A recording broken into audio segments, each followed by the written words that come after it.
Welcome back to the Unbox and Fun Cast, the podcast about being on the front line of the games industry, recorded inside of Games Unlimited, a brick and mortar and online retail store here in Pittsburgh, Pennsylvania. I'm one of your hosts, the owner of Games Unlimited, Kylie, and I'm joined today by my illustrious co-host, Chandra. How you doing, Chandra? Doing all right. How about yourself? Well, given the date of recording, which is November 20th, I'd say we are getting ready to gear up for the big storm. We are indeed. Yeah, I think everyone on staff kind of feels it coming on. This is the quiet right before. This kind of feels like the eye of the storm because we had Game Store Day, the first annual Game Store Day, on November 1 of all times. There was a lot of frantic preparation for that, setting up events. We didn't know how it was going to go. And I definitely love to talk a little bit about that and how it went. But, then it's like just coming off of that, we get maybe a week of a breather and then have to say, okay, we got to go into the next thing.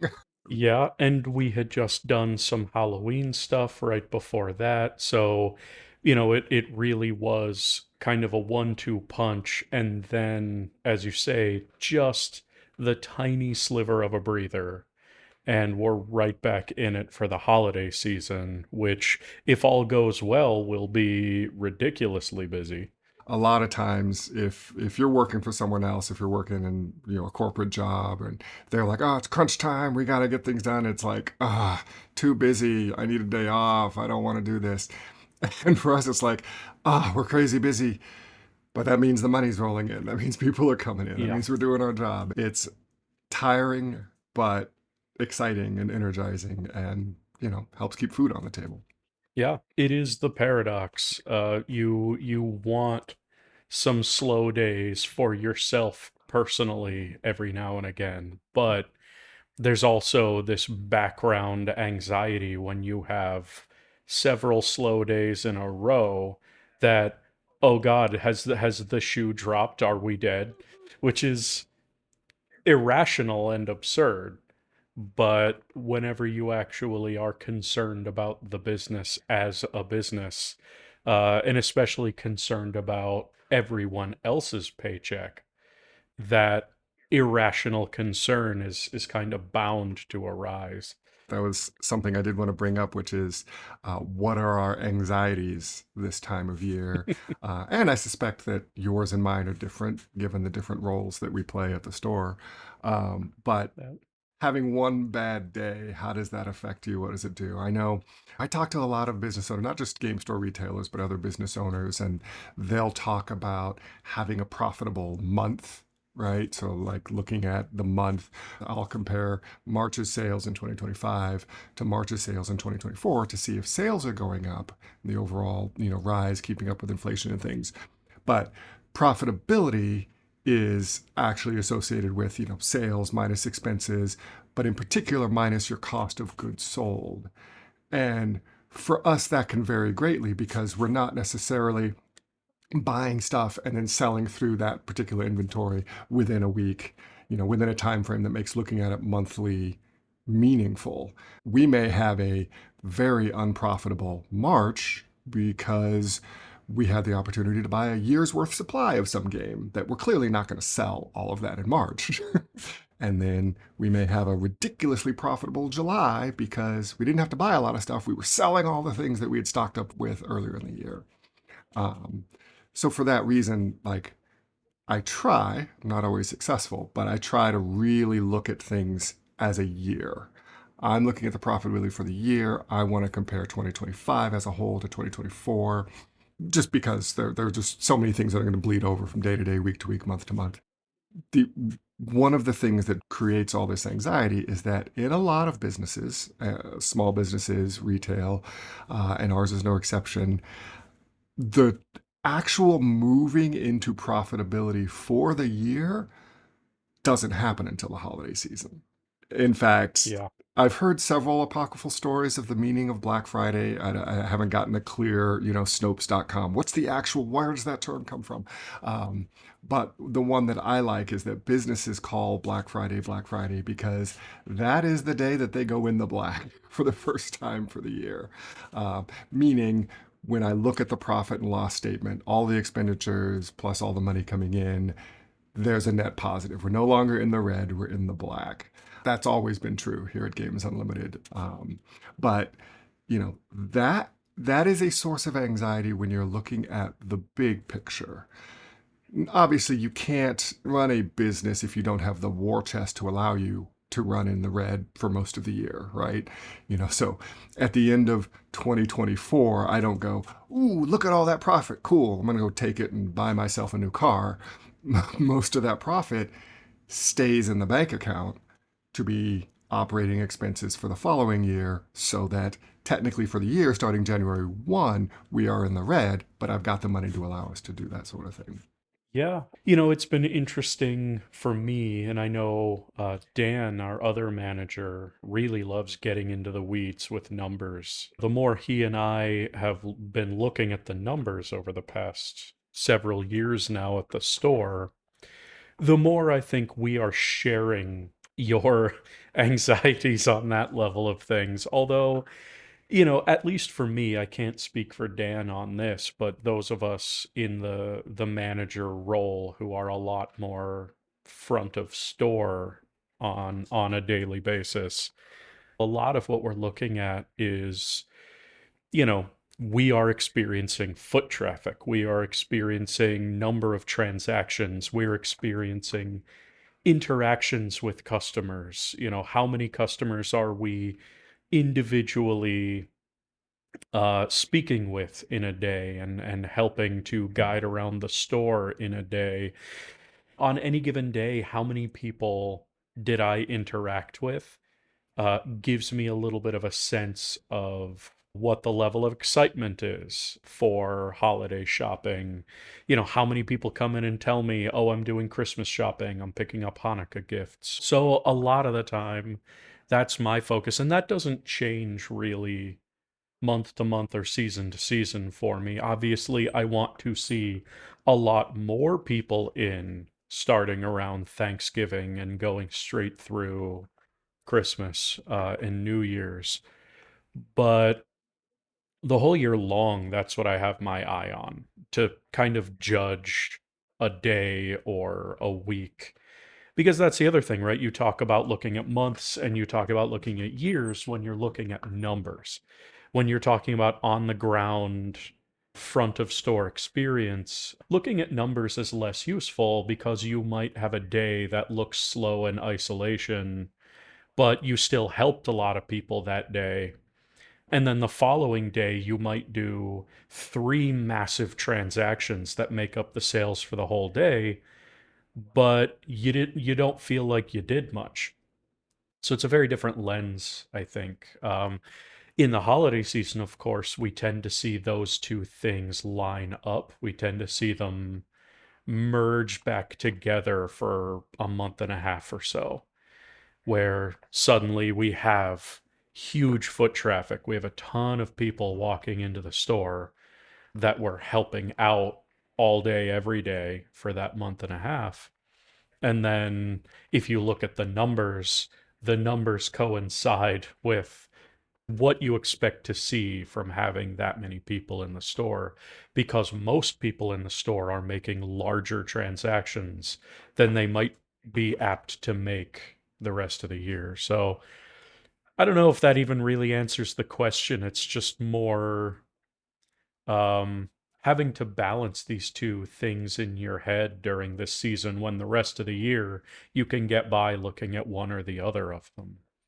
That does lead me to a question for you in particular. Our online sales have exploded on the backs of really the social media that we've done, and this has been a long push. This has been a 2 year project of basically saying, "Hey, let's go deep on TikTok and stuff and show people what the store is like," because we believe there's an audience out there of people who don't want to buy games from Amazon and deep discounters and will buy from us even though it's full price because they get to feel like they're part of the store. I ran the numbers recently and saw that our in-store sales are the large bulk of our sales. Probably 90% of our sales are in store and 10% online. But that even that split is a huge increase. And what I saw is that we've seen about an 8% increase in sales in store this year, but a 70% increase in online sales. And Chandra, you spend a lot of time down in the shipping mines, as we call them, doing those online sales. I spend a bit of time myself, but particularly for you as someone who's on the floor and experiences how the store is doing kind of, holistically and checking people out, but also talking to people. You see numbers, but you also have that interaction. How do the online sales feel to you when you're down there, spending 2 hours shipping stuff? Does that feel like success? For as much as we make the joke of, oh, I'm going down into the shipping mines again, it definitely does feel like success, but it's an unexpected kind of success. At the top of the show, you said we are a brick and mortar and online retailer, and I think that's the first time you've introduced us that way. And it's odd to hear, but it's also increasingly true. I remember years ago, we always used to emphasize how much we are a brick and mortar retailer, full stop. And then COVID happened. And we had to quickly pivot to be able to continue to do business at all. And most of that was just for our local customers to be able to come pick things up from us. We had curbside pickup for a while there. We still do a lot of that. A lot of our online sales are still people ordering online for their own convenience so that they can come in and pick up the game at their leisure, but they have bought and paid for it and they know it is in a bag waiting for them, and no one else can snag it off the shelves before they get there. But the shipping element is what really has exploded. The question, does that feel like success? Yes, it does.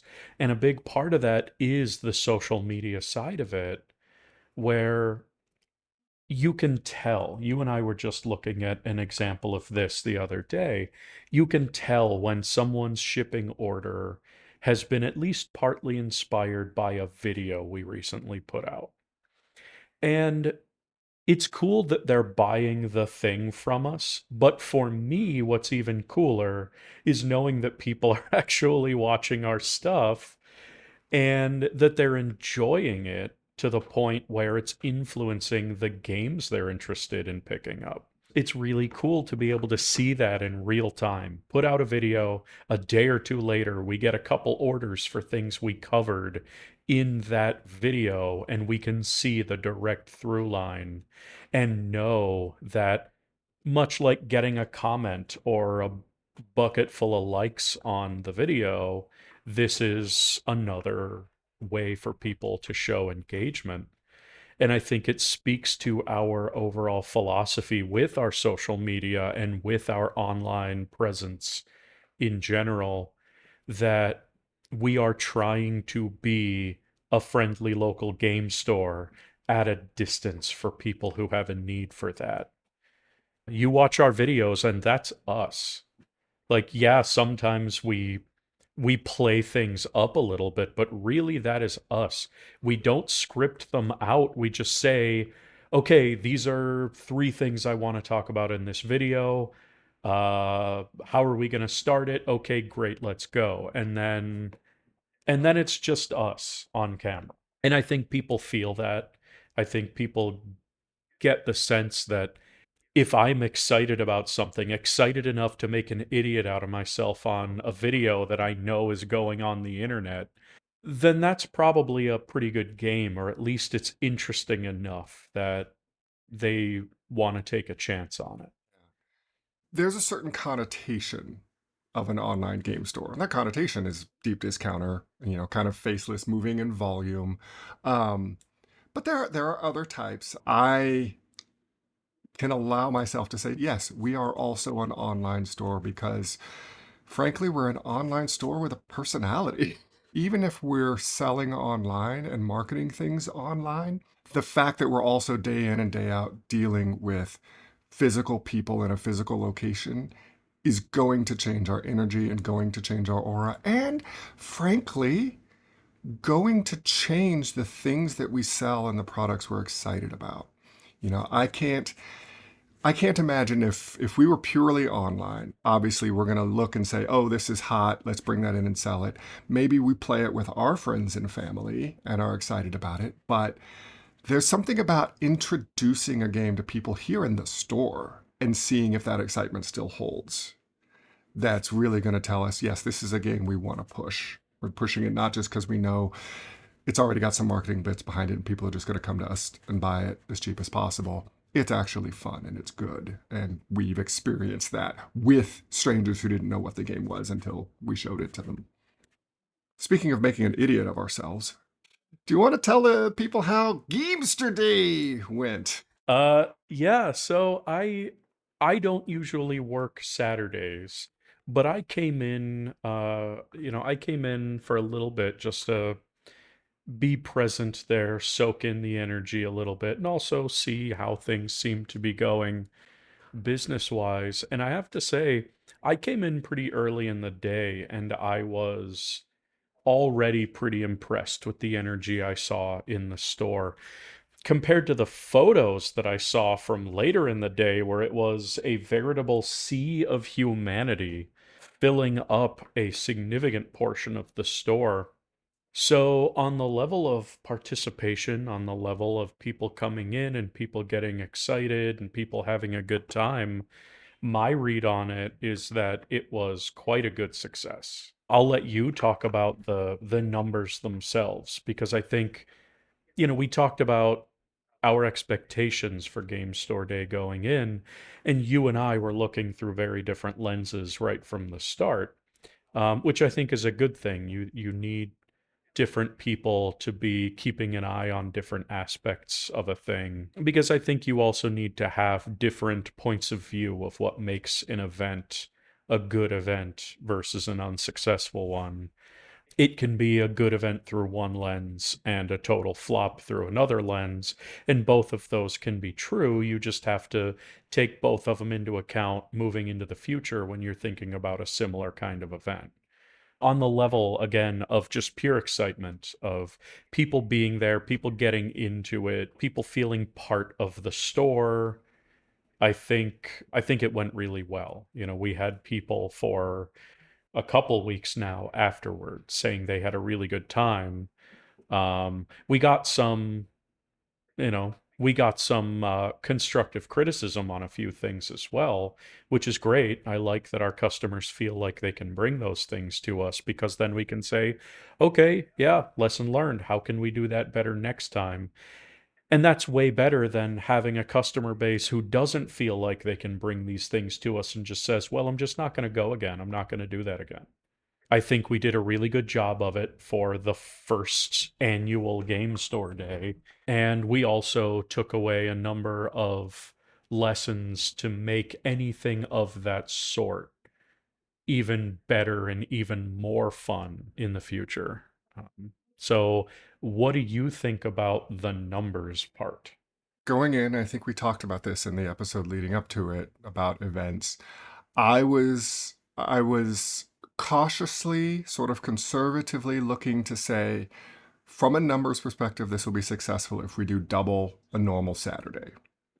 And we hit double, we hit just a little over double. So, running purely the numbers, I thought, what was our cost to put this on? We gave away a lot of stuff during the raffle. We opened up some games to do the tournaments with, and we gave away some games during the tournaments, but a lot of it was raffle tickets. And we gave about as much stuff away in the raffle as it costs us to buy the 3 boxes we give away during Free RPG Day. So I was able to kind of set the metrics on that.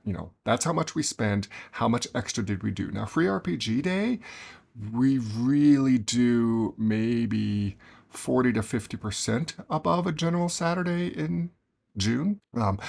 which is actually phenomenal considering that RPGs themselves, as a slice of our overall sales, they're probably 15% at this point. It's definitely the second largest category outside of board games for us. Um, so now, Game Store Day had a lot more payroll costs. We had many more people on staff than we do for Free RPG Day. But, overall, still highly profitable. Definitely worth doing from a monetary perspective, assuming the prep and stress and anxiety are commensurate with that, which, while there was a lot of that, as you said, Chandra, we've done it now. We've got a flow. We've obviously we can make changes, but we know how to do it. We could pull this off again in the future and have reasonable expectations of what it was going to look like, because that was a big part of it for us. We had no idea what it was going to look like. It's worth the work we put into it. It's worth the stuff we give away, even if it wasn't drawing excitement and all of the other things, which it was, and I was there the whole day. I lost my voice running massive multiplayer hot streak and things like that. But it did create so much excitement. So many people, the winner of our Toy Battle tournament had never played Toy Battle before that day. And that's a thing I love too. I don't like hyper competitive type of board game thing. So saying, hey, we're going to do this little game that is so easy we can teach you right before you play, and just go in and do something like that. Tons of fun. I know we talked about it in our wrap up management meeting. Would we do this again next year? Do we want to do it on our own? Right? This was technically sponsored by Gamma, but we did all the work. Not to disparage Gamma per se, but really it was like, what were they providing? And we came to the conclusion, no, we could do this on our own, and it's not going to affect things. Certainly, hope Gamma continues to do it, gets more marketing behind it, makes it a thing that people will find us because they know there's this big thing happening. But if we want to do this again in the spring, the beginning of summer, we can do it. And if Gamma does it again in the fall, maybe we do it twice a year. Why not, honestly? I think it was fun enough for people and the employees too. That's another thing is I hear from staff that they love days when it's all hands on deck.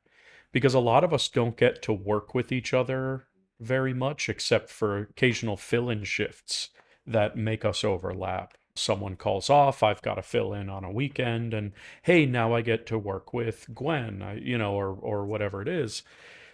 Um, so those days when we all get to come in, or at least a bigger chunk of us than usual get to come in and interact with each other and interact with customers together in a way that we don't normally get to do, I think people on staff really love that. That sets the day apart. It has more of a party atmosphere, even though we're all quote unquote at work. It still makes it feel very festive. And I think that's one of the things that, for as much as we all kind of dread going into the holiday season because we know we're going to be exhausted, we also look forward to it at the same time for that very reason, that it does have a festive feeling to it throughout. Because, yeah, you get some people who are kind of being jerks because they're stressed out about their last minute shopping, but by and large, most of the people in the store are excited.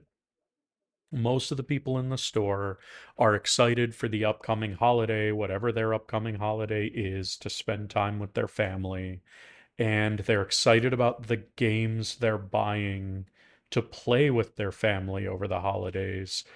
Because even the games you're giving to someone else, if you're doing it in person, there's like a 50-50 shot that game is being ripped open and played day of. And I think all of that goes into the shopping experience in our industry, perhaps uniquely. This is not an industry like going to Toys R Us would have been in the 90s and 2000s, where you're getting into brawls and foot races to try to get to the pile of whatever hot toy there is, or to get one of the 100 limited copies of the new video game that just came out, or whatever. This is people coming in to explore, even right up to Christmas Day. People are coming in and saying, hey, show me what's really cool. that I can present to my family, which I think is just a way different atmosphere than people busting doors to try to get the one thing that they already know is hot and in demand. I see my job as marketing. Obviously, there's behind the scenes stuff, there's bookkeeping, there's things like that. There's 30,000 foot view things, but a lot of what I do is how do I get people in the door? And then I see the staff, their job is to sell the people that come into the door something, right? But for me, the anxiety I feel going into Q4 is have I marketed enough? And the problem with marketing of all types is it is so incredibly hard to track return on investment.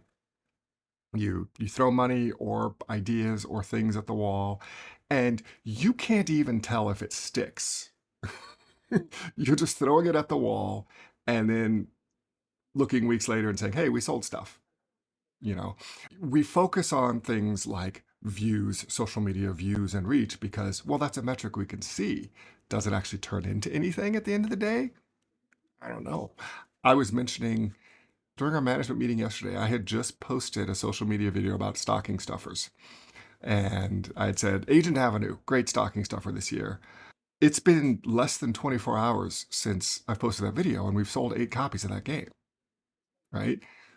Doesn't have a great amount of views or anything, but clearly it's turning into stuff.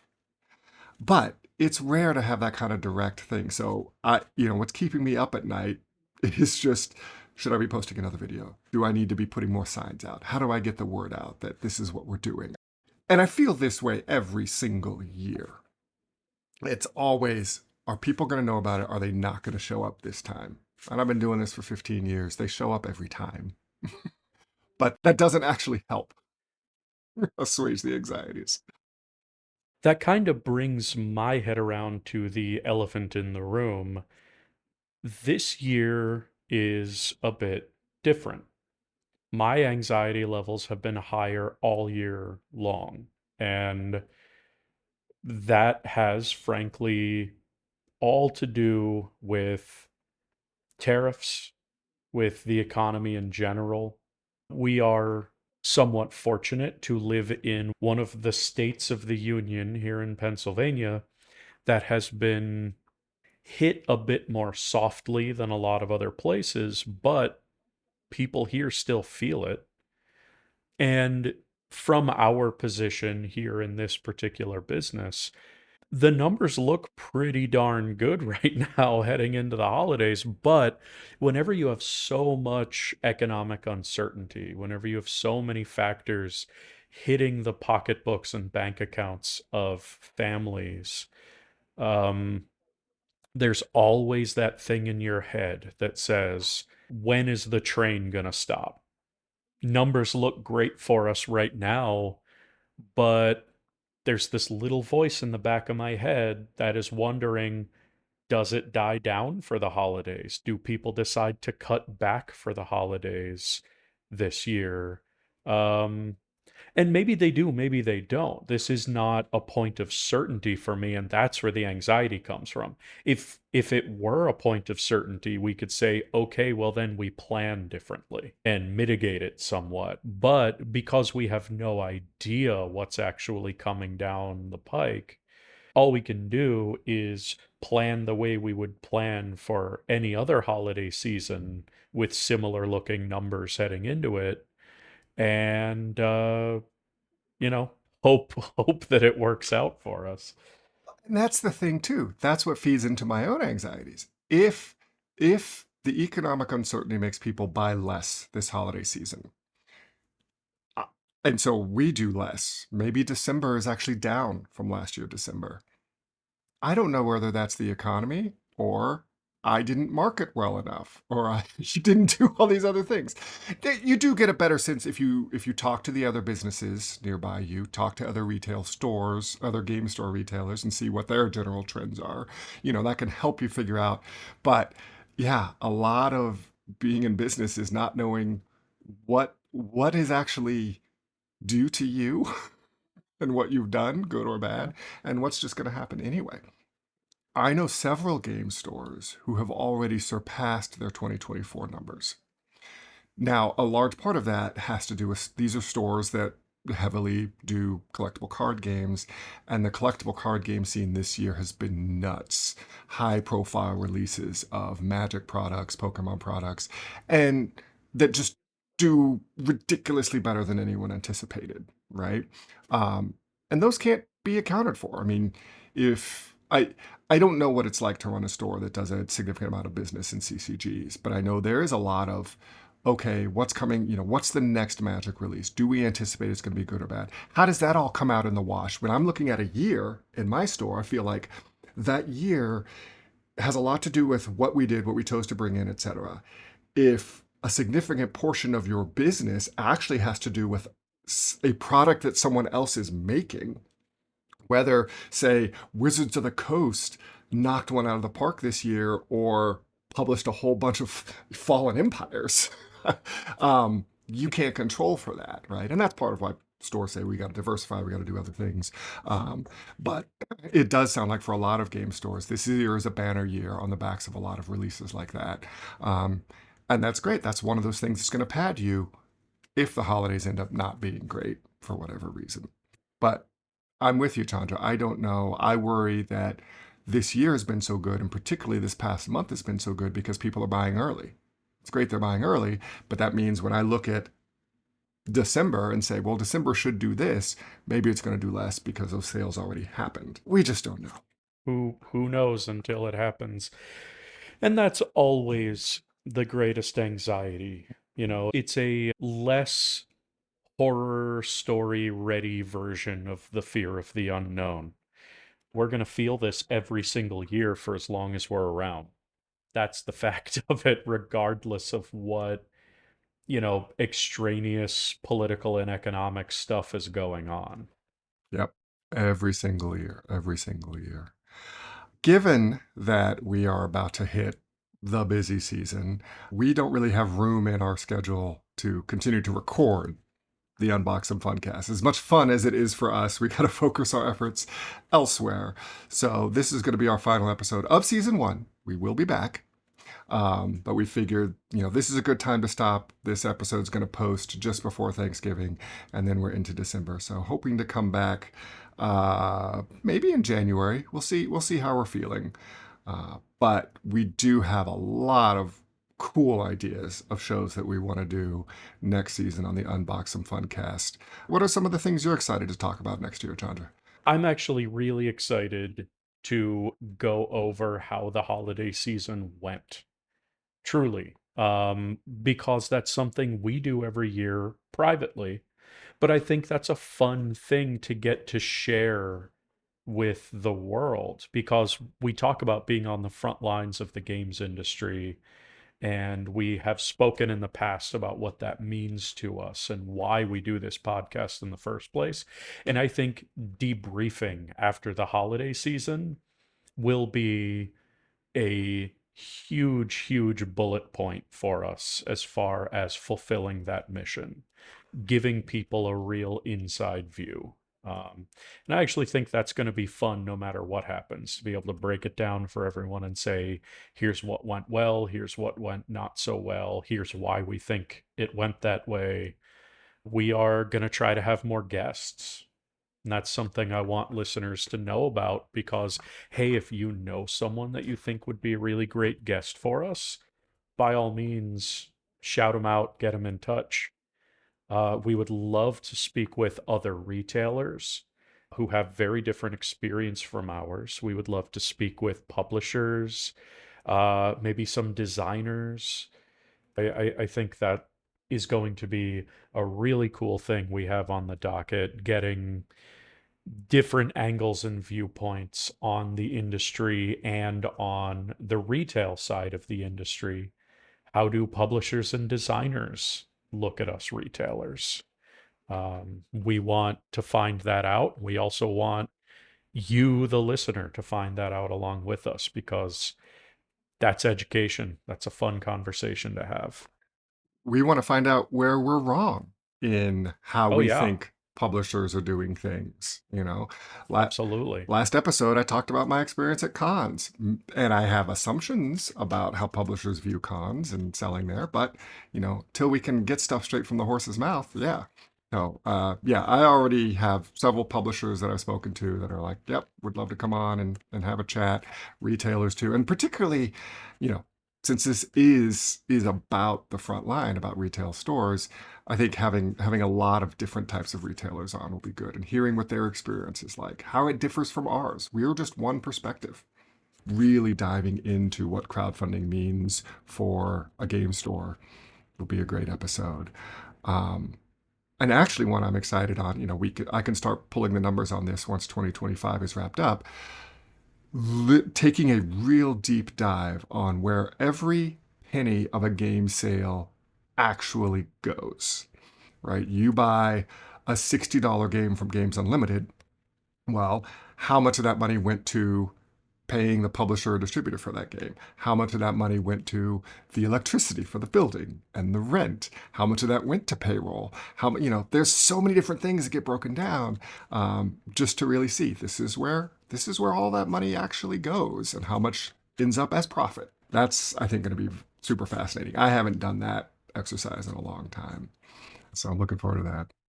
So lots of stuff, but this will be the last one for this year. But before we go, I definitely want to do games we've been playing. But quick hits, Chandra. What are the things that you are going to find yourself recommending frequently in the month of December as people come in? There are actually a lot, and I've been on a big, fast kind of family game kind of kick lately, but I know I've mentioned it before, but Person Do Thing is going to be a big one for me. I just can't recommend that game enough as a party game. Origin Story, I enjoy a lot. I want to play more Origin Story myself, but I want to get that on more tables. Agent Avenue, which I know you have been excited about for a while now, but I only just got to learn it and play it. And that's been in constant rotation on our demo bar ever since. Just me and Dan, me and Kristen, a few of our regulars, just in constant rotation. So I guess those three, honorable mention to Enthrone, which I can't get enough of. Yeah, yeah. And they all hit a different, like in Throne, you're going to recommend to someone, hey, do you like chess-like games? That's an easy pick for that. Yeah. Yeah. I mean, I'm largely the same. Obviously, going to continue to recommend Hot Streak. Um, that just Hmm. for your family gathering, that's going to be fantastic. Hopefully, we get Magical Athlete back in. I don't know if that's going to happen or not. Um, yeah. What am I really going to be drawn to? I think Oh, Food Fight. Food Fight.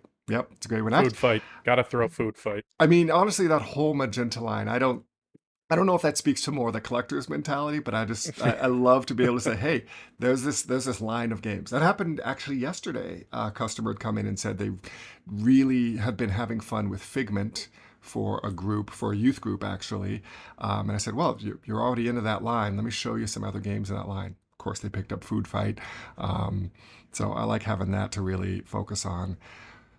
And then RPGs. I think Daggerheart is going to continue to do really well. I think that'll be a great holiday seller. That is a very good package, I have to say. Darrington Press put together an excellent package. The price point on it is what, around $60. Yep.